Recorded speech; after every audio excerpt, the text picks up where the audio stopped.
Brothers and sisters, we know that in the Holy Scriptures, which is God's communication to the human race, again and again the Lord repeats himself, so to speak.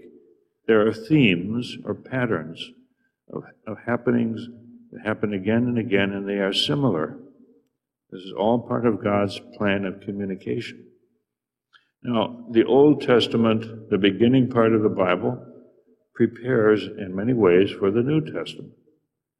It was like God was teaching his people, and he began, and he taught them, and he repeated his lessons, just something like when a child goes to school. They learn certain things in the first grade, and then they learn them again later in more depth, and finally, when they get to higher education, all of that which came before still is part of the whole process. So God was teaching his people, and we see a couple of the themes in God's instruction today.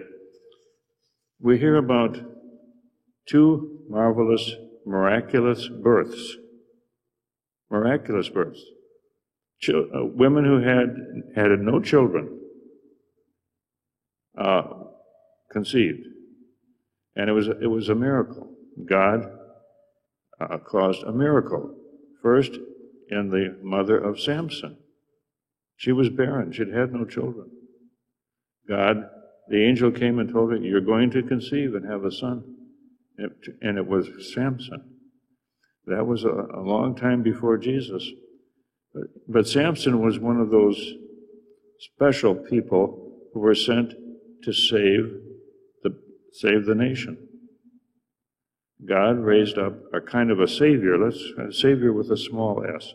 God raised up a savior to save his people way back at the time of Samson, one of the judges, hundreds of years before Jesus. And then the second barren wife we heard about in the gospel today was Elizabeth.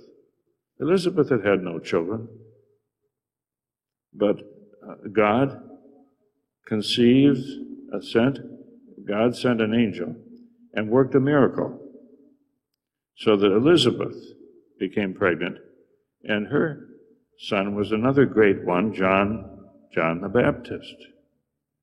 It's all part of the theme, you see, again, God using a barren woman to give birth to an outstanding spiritual leader. And then, of course, we know what's coming. Finally, Mary is not barren, but she is a virgin. And God works another miracle for the birth of Jesus, the Savior, the greatest of all the Saviors, a Savior with a capital S.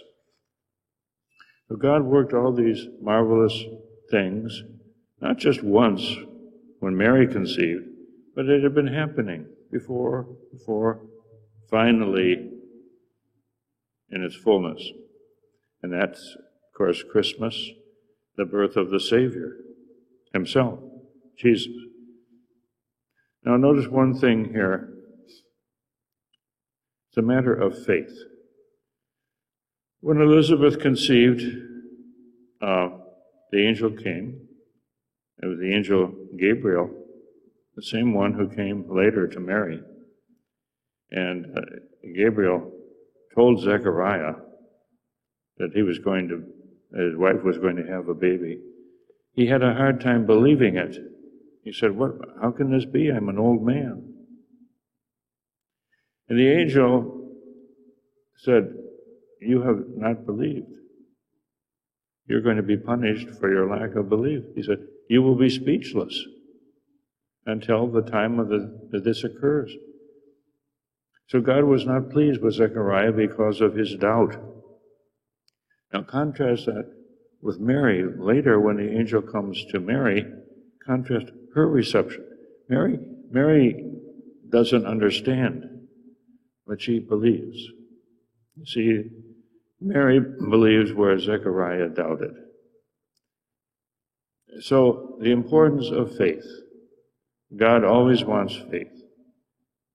And in the first prayer of the Mass that we said, we prayed that we may all be able to celebrate the birth of Christ, the Incarnation, with integrity of faith. With integrity of faith. What does that mean? It means with full faith, with complete faith, with a kind of faith that pleases God. So, this is what we're trying to do as we look forward to the coming birth of Christ, to accept that great grace with integrity of faith. Please stand now for our prayers of petition as we pray.